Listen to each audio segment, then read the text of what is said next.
गोविंद बर्गे मृत्यू प्रकरणाचा मास्टरमाइंड कोण आहे? अखेर धक्कादायक सत्य उघडकीस. बीडच्या गेवरा येथील माजी उपसरपंच गोविंद बर्गे यांनी त्यांच्या गाडीत आत्महत्या केली एवढंच आजपर्यंत माहिती होतं. पण अखेर या प्रकरणामागचा खरा मास्टरमाइंड कोण आहे याविषयीचे एक सत्य उघडकीस. पोलिसांना सगळ्यात मोठं यश. सर्व कॉल डिटेल्स तपासले. गोविंद बर्गे यांच्या कारमध्ये ती बंदूक कुठून आली? ती बंदूक कोणाची होती? त्या गाडीत बंदूक कुणी ठेवली होती? ती बंदूक ठेवणारा व्यक्ती कोण होता? कोण होता या प्रकरणाचा मास्टरमाइंड? आता सर्व धक्कादायक सत्य उघड झालं.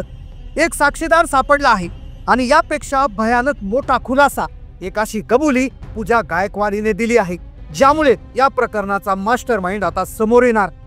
गोविंद बर्गे यांच्या खात्यातून पूजा गायकवाडला किती पैसे देण्यात आले, किती पैशाचे व्यवहार झाले याची माहितीही पोलिसांनी आता मिळवलेली आहे. आणि या तपासामध्ये एका वेगळ्याच व्यक्तीचं नाव समोर आलं आहे ज्याच्या सोबतही गुपित व्यवहार झाल्याचं आढळून आलंय, ज्यामुळे या प्रकरणाला वेगळंच वळण आलेलं आहे. मग ही आत्महत्या होती की दुसरंच काहीतरी याच्या मागे दडलंय? या प्रकरणाचा आता पर्दाफाश होणार आहे. कोण आहे तो मास्टरमाइंड की ज्यामुळे गोविंद बर्गे यांचा बळी गेला? तसेच पूजा गायकवाड हिने 4 व्यक्तींची नावं घेतलेली आहेत. 4 अशा व्यक्ती ज्या आजपर्यंत या प्रकरणाचा त्यांच्याशी काही संबंध नव्हता. त्या व्यक्तींची नावे घेतल्यानंतर आणखीनच खळबळ या प्रकरणाविषयी आता उडालेली आहे.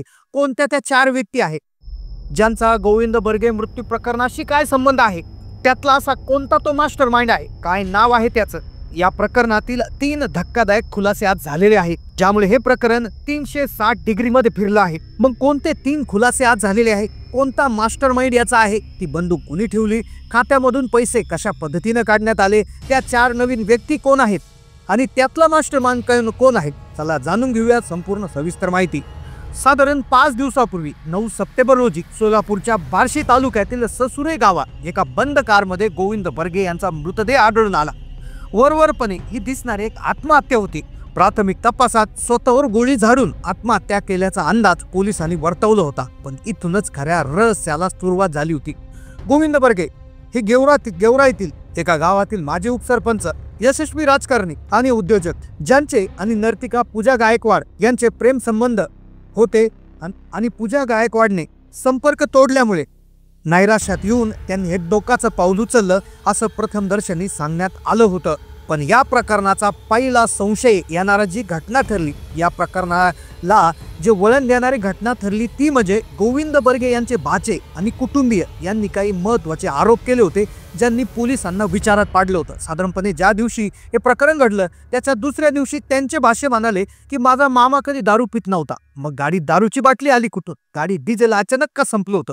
गाडीची बॅटरी नेमकी त्याच वेळी का उतरली होती? आणि सगळ्यात महत्त्वाचं म्हणजे गाडीमध्ये 30 ते 50 लाख रुपयाची कॅश होती, ती गेली कुठे? आता हे नवीनच प्रश्न त्यावेळेस उपलब्ध झाले होते आणि एका मोठ्या षडयंत्राकडे इशारा करत होते. मग कुणी केला होता हा प्रकार? त्यातल्या त्यात ती जी बंदूक होती जी त्या गाडीमध्ये होती, त्या कुटुंबियांनी सांगितलं की त्यांच्याकडे कुठलीच बंदूक नव्हती. मग गाडीत बंदूक आली कुठून? कोणी ठेवली ती बंदूक? मग कोण होता तो मास्टरमाइंड या प्रकरणाचा? हे प्रश्न आता उपस्थित होत होते, ज्याची पहिली लिंक ही या ठिकाणी लागली होती. गोविंद बर्गे आर्थिकदृष्ट्या सक्षम, विवाहित, 2 लेकरांचे वडील, पण एका कला केंद्रात नृत्य करणारी नर्तिका. तिच्या सौंदर्यावर, नृत्यावर गोविंद बर्गे भाळले आणि इथूनच विनाशकारी प्रेमाचा खेळ सुरू झाला. सुरुवातीला सगळं ठीक होतं. तिच्यावर पाण्यासारखा पैसा उधळत होते. महागडा मोबाईल, दागिने, बुलेट गाडी, किमतीची भेटवस्तू. प्रकरण 1.5 वर्ष सुरू होतं. गोविंद यांनी पूजाच्या भावाला देखील एक बुलेट आणि महागडा मोबाईल दिला होता. तर पूजाला एक विशेष प्लॉट देखील घेऊन दिला होता. जसे दिवस पुढे जात होते त्याच्या पूजाच्या मागण्या वाढल्या. जेव्हा पूजाने गोविंद बर्गे यांना गेवराईतल्या त्यांच्या बंगल्यावर माझा नावावर हा बंगला करा असं म्हटलं, तेव्हा इथूनच यांना त्याला वेगळं वळण आलं होतं. खरी इथेच या प्रकरणाची थिणगी पडली होती. गोविंद यांनी घर नावावर करण्यास स्पष्ट नकार दिला. मग पूजाने आपलं खरं रूप दाखवायला सुरुवात केली. तिनं धमकी दिली, जर माझ्या मागण्या पूर्ण केल्या नाही तर मी बलात्काराचा खोटा गुन्हा दाखल करेन. आणि या धमकीने गोविंद बर्गे खचले. मानसिक तणावाखाली त्यांनी आत्महत्या केली असं सांगण्यात येत होतं. पण या प्रकरणाला वळण तेव्हा आलं जेव्हा बंदुकीचं रहस्य उघड झालं. ही बंदूक नेमकं कोणाची होती? ही बंदूक कुणी ठेवली होती? बंदूक ही अधिकृत आहे की अनधिकृत आहे? पोलिसांना नेमकं या बंदुकीविषयी काय सापडलं? बँक खाते तपासण्यात आले. बँक खात्यामध्ये नेमकं काय आढळून आलं की ज्यामुळे, आणि त्याचबरोबर पूजाने जे तिसरी कबुली दिली, पूजाने आज महत्त्वाची कबुली जी दिली त्यामध्ये 4 व्यक्तींची नावं घेतलेली आहेत. मग त्या 4 व्यक्तींचा आणि या प्रकरणाचा नेमकं काय संबंध आहे? कोण आहे तो मास्टरमाइंड की ज्याने या प्रकरणाचा सगळा हे केला? सगळ्यात महत्त्वाच्या जी माहिती होती ती आता इथून पुढे आपण घेणार आहोत. पहा, पूजा हिने अखेर मौन सोडलं होतं. तिने एक अशी कबुली दिली की ज्याने पोलिसांना धक्का बसला होता. पूजा म्हणाली, मी गोविंदला सोडलं होतं, आमचे संबंध होते हे तिनं पहिल्यांदा मान्य केलं. पण तिने हेच सांगितलं की त्यांचे फक्त माझ्यासोबत संबंध होते, तर इतरही मुलींसोबत संबंध होते. मी त्याला चुकीच्या मार्गावरून दूर नेण्याचा प्रयत्न करत होते, पण तोच मला गेल्या काही दिवसापासून त्रास देत होता. ती एवढंच बोलून थांबली नाही, तर तिने आणखी 4 व्यक्तींचे नावं घेतलेले आहेत आणि ज्यामुळेच आणखीनच या धक्कादायक प्रकार याच्यामध्ये उघडकीस आला. आता यातला पहिला प्रकार, जे पहिला तपासामध्ये उघड झालेले धक्कादायक सत्य होतं, ते म्हणजे कला केंद्राचं रहस्य. एक कला केंद्र जिथे यांची भेट व्हायची, ते कला केंद्र जे आहे तुळजाई सांस्कृतिक कला केंद्र होतं, जे पारगाव इथून 5 किलोमीटर अंतरावर होतं. आणि धक्कादायक बाब म्हणजे पोलिसांनी जेव्हा या कला केंद्राचा तपास सुरू केला, तर या कला केंद्राचा परवाना 17 जून 2023 रोजीच रद्द करण्यात आला होता. वाशीच्या तहसीलदारांनी दिलेल्या माहितीनुसार या केंद्रात नियमाचं उल्लंघन होत होतं. कला केंद्राच्या आवारात मद्य विकलं जात होतं. पारंपरिक वाद्याऐवजी डीजेवर नाच केला जात होता. परवाना रद्द झाला तरीही केंद्र सुरू होतं. हा एक महत्त्वाचा प्रश्न किंवा एक महत्त्वाची गोष्ट याच्यामध्ये लक्षात आली. दुसरी मोठी गोष्ट, आता बँक खात्याचे व्यवहार. आता एक वेळ माणसं खोटं बोलतील, पण झालेले व्यवहार, कागदावर असणारे आकडे कधीच खोटं बोलत नाही. त्यामुळे हा महत्त्वाचा जो मुद्दा होता तो होता. कारण की आता पुढचं जे आहे तो मास्टर माइंड विषयी माहिती समोर येणार. कारण की बंदूक नेमकं गाडीमध्ये कोणी ठेवली, बंदुकीचं जे धक्कादायक सत्य होतं ते आता उघड होणार होतं. आर्थिक व्यवहार. आता पोलिसांनी गोविंद आणि पूजा यांच्या बँक खात्याचे व्यवहार तपासले. त्यातून दोघातील मोठ्या आर्थिक व्यवहाराची माहिती समोर आली. पूजाने गेल्या 1.5 वर्षात गोविंद यांच्याकडून किती रक्कम घेतली याचा हिशोब आता पोलीस करत आहेत. बार्शीतल्या त्या प्लॉटच्या खरेदी विक्रीच्या कागदपत्रांनी तर या प्रकरणाला कायदेशीर आधारच दिला.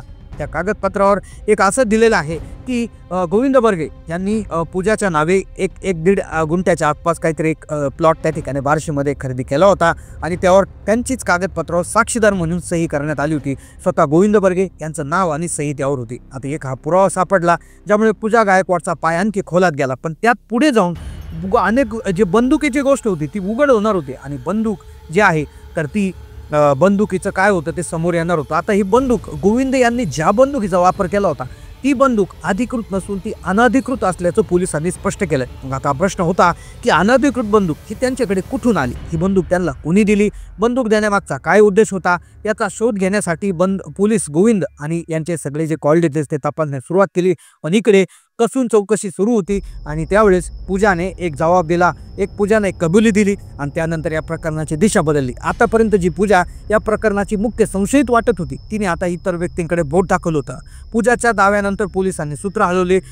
पूजा म्हणाली की माझ्या 4 अशा महिला आहेत, 4 अशा मैत्रिणी आहेत की त्यासोबत जे आहे यांचा संबंध होते असं तिनं सांगितलं होतं. ती म्हणाली की फक्त माझ्याशीच नाही तर आणखी मुलींशी यांचे संबंध होते असंही तिनं उघड केलं होतं. त्यामुळेच आता या प्रकरणात प्रचंड ट्विस्ट आलेले आहेत. आता सगळ्यात मुख्य प्रश्न याच्यामध्ये उपस्थित झाले ते अनधिकृत बंदूक होती, तर त्याच्या नातेवाईक गोविंद बर्गे यांच्या नातेवाईकांच्या म्हणण्यानुसार ते दारू पित नाहीत, तर दारू कुठून आली, गाडीचं डिझेल का संपलं, बॅटरी का डिस्चार्ज झाली, बंदूक यांना कुणी दिली, पैसे कुठे गेले. मग या सगळ्यांचं उत्तर नेमकं काय आहे? कुणी तिसरा चौथाच व्यक्ती आहे का की जो यांचे सूत्र हलवत आहेत की काय, असा प्रश्न आता सगळीकडून विचारला जात आहे. नक्कीच या तपासामध्ये या सगळ्या गोष्टी उघड होतील. तुम्हाला या अपडेटसाठी चॅनलला सबस्क्राईब करून ठेवा. धन्यवाद.